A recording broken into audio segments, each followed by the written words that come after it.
The Secret Garden, Chapter 3. Across the Moor.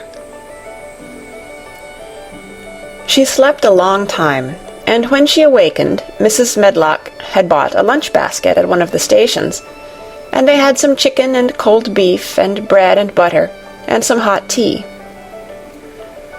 The rain seemed to be streaming down more heavily than ever, and everybody in the station wore wet and glistening waterproofs. The guard lighted the lamps in the carriage, and Mrs. Medlock cheered up very much over her tea and chicken and beef. She ate a great deal, and afterward fell asleep herself, and Mary sat and stared at her, and watched her fine bonnet slip on one side, until she herself fell asleep once more in the corner of the carriage, lulled by the splashing of the rain against the windows. It was quite dark when she awakened again. The train had stopped at a station, and Mrs. Medlock was shaking her. "You've had a sleep," she said.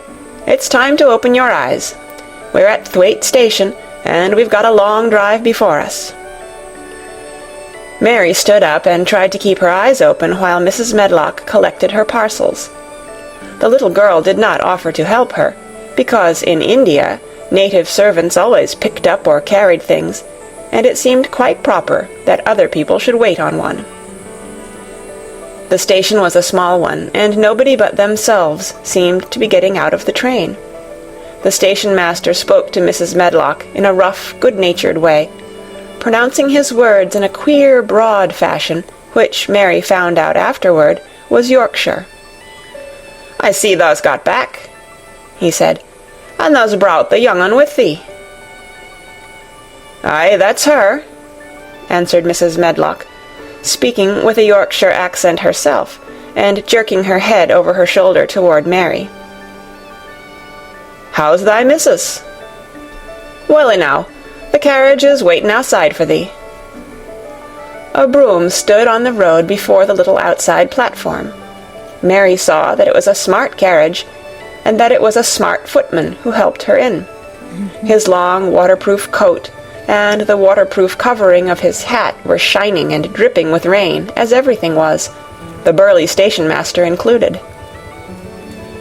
When he shut the door, mounted the box with the coachman, and they drove off, the little girl found herself seated in a comfortably cushioned corner, but she was not inclined to go to sleep again.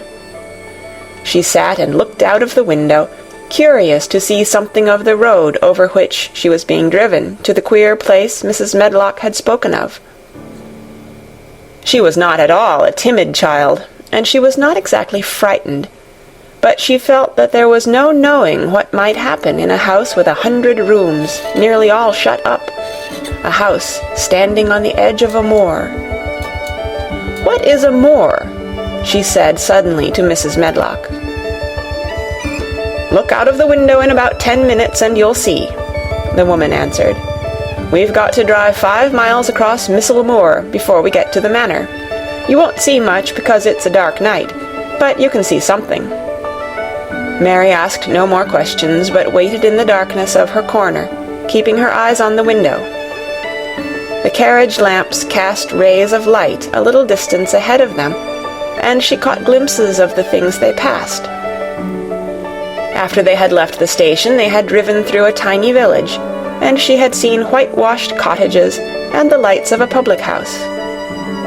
Then they had passed a church and a vicarage, and a little shop window or so in a cottage with toys and sweets and odd things set out for sale. Then they were on the high road, and she saw hedges and trees. After that, there seemed nothing different for a long time, or at least it seemed a long time to her.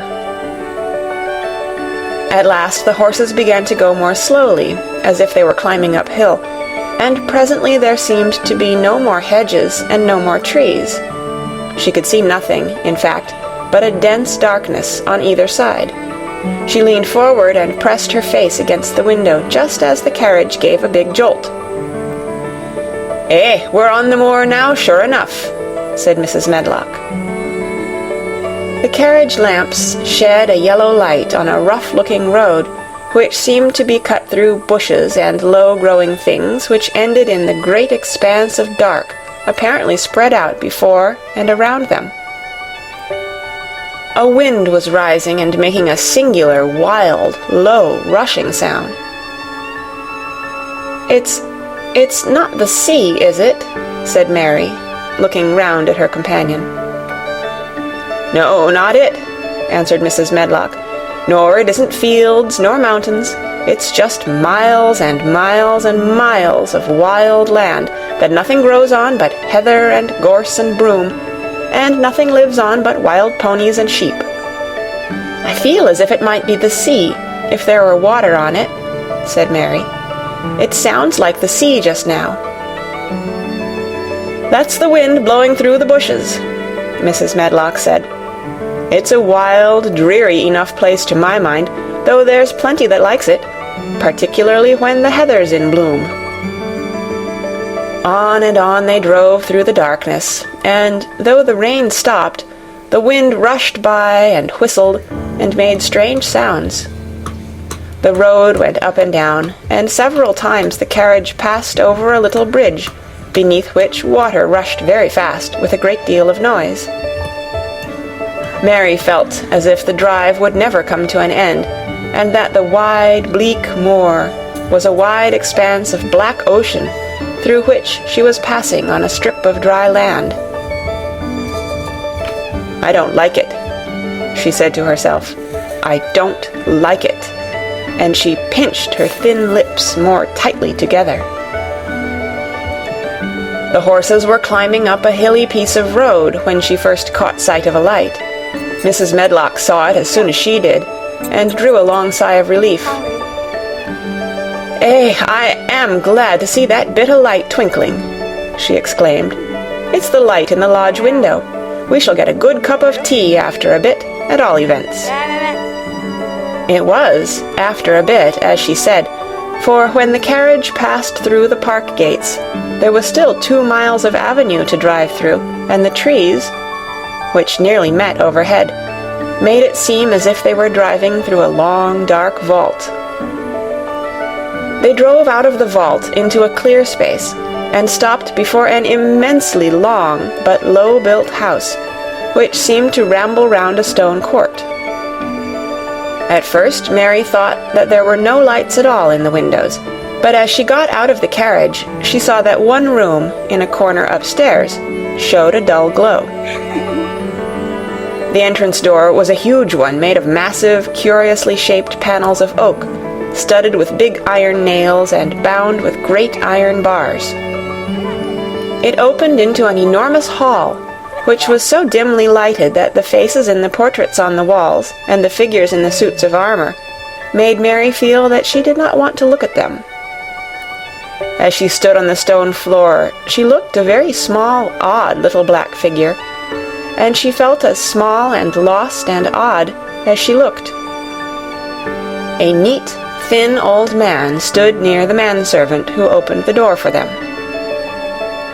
"You are to take her to her room," he said in a husky voice. "He doesn't want to see her. He's going to London in the morning."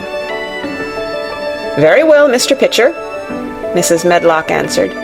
"So long as I know what's expected of me, I can manage." "What's expected of you, Mrs. Medlock," Mr. Pitcher said, "is that you make sure that he's not disturbed and that he doesn't see what he doesn't want to see." And then Mary Lennox was led up a broad staircase and down a long corridor and up a short flight of steps and through another corridor and another until a door opened in a wall, and she found herself in a room with a fire in it and a supper on a table. Mrs. Medlock said unceremoniously, "Well, here you are. This room and the next are where you'll live, and you must keep to them. Don't you forget that." It was in this way Mistress Mary arrived at Misselthwaite Manor, and she had perhaps never felt quite so contrary in all her life. End of Chapter 3. Read by Kara Schallenberg on January 11th, 2006. in Oceanside, California.